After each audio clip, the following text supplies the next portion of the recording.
Hello guys, কেমন আছো সবাই? আশা করি ভালো আছো। তো আবারও চলে আসি একটা মিনি ব্লগ নিয়ে। তো দেখতেই পারছো আমি তাড়াতাড়ি দুপুরবেলা চলে আসছি কলেজ থেকে ছুটি নিয়ে। তো অনেক রোদের তাপ রয়েছে, আর আজকে হলো একটা অনেক সুন্দর দিন, যেই দিনটা অনেক অপেক্ষা করতেছিলাম। সেটা হলো দেবের সাথে দেখা করতে যাব। আমাদের দালখোলায় হাই স্কুলে আসছে দেব। সেই দেবের সাথে দেখা করার জন্য আমি তাড়াতাড়ি চলে এসেছি কলেজের থেকে। কলেজ থেকে বাড়ি গিয়েই তাড়াতাড়ি রেডি হয়ে আমার ভাইয়ের সাথে চলে যাচ্ছি হাই স্কুল মাঠে। আমার ভাই রয়েছে, দেখো ভাই, আমার ভাই সাইকেল নিয়ে যাচ্ছে। আমি তো খুব খুশি ছিলাম যে কতক্ষণে যাব আর দেখব দেবদাকে। আমি তো খুবই এক্সাইটেড ছিলাম, আর রাস্তা দিয়ে ভাবছিলাম এই হয়তো চলে আসছে, এই হয়তো চলে আসছে, এটাই ভাবতেছিলাম। কিন্তু এই তাড়াহুড়োর জন্য আমি না খেয়ে চলে আসছি দেবদাকে দেখার জন্য।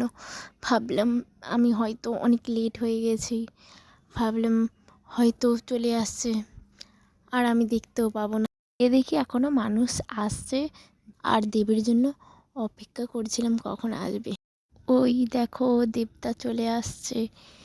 আর হেলিকপ্টারটা মাঠে নামানোর পর সবাই অনেক ভিড় লাগলো যে দেবদা আসছে, কিন্তু হেলিকপ্টারের মধ্যে তো ছিলই না দেবদা। পর শুনলাম দেবদা নাকি গাড়িতে আসে। প্রথমে আপনাদের কাছে হাত জোড় করে ক্ষমা চেয়ে নিচ্ছি, কারণ এত গরমে আপনারা এতক্ষণ ধরে দাঁড়িয়ে আছেন, তার জন্য মন থেকে আপনাদের সকলকে অসংখ্য ধন্যবাদ, মাথা নিচু করে প্রত্যেককে ধন্যবাদ। কারণ আমি গত 10-12 দিন ধরে প্রচার করছি, আমি বুঝতে পারছি যে কতটা গরম এবং কতটা কষ্ট করতে হচ্ছে এই গরমে থাকার জন্য। স্যালুট সবাইকে, এতটা ভালোবাসা আমাকে দেওয়ার জন্য, আমার পার্টি গঠনকে দেওয়ার জন্য এবং দলকে এতটা ভালোবাসার জন্য অসংখ্য অসংখ্য অসংখ্য ধন্যবাদ আপনাদের।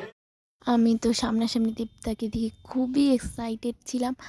আমি তো ভেবেছিলাম যে আমি একটা স্বপ্নের জগতে এসেছি, দেবদা আমাদের সাথে মানে সত্যিকারে দেখা করতে আসছে। আর আমি খুব খুশিও ছিলাম দেবদাকে দেখে। তারপর হেলিকপ্টারে করে দেবদা চলে গেল। তো এটাই ছিল আমার একটা মিনি ব্লগ। তো আবার দেখা হবে, আবার একটা নতুন মিনি ব্লগ নিয়ে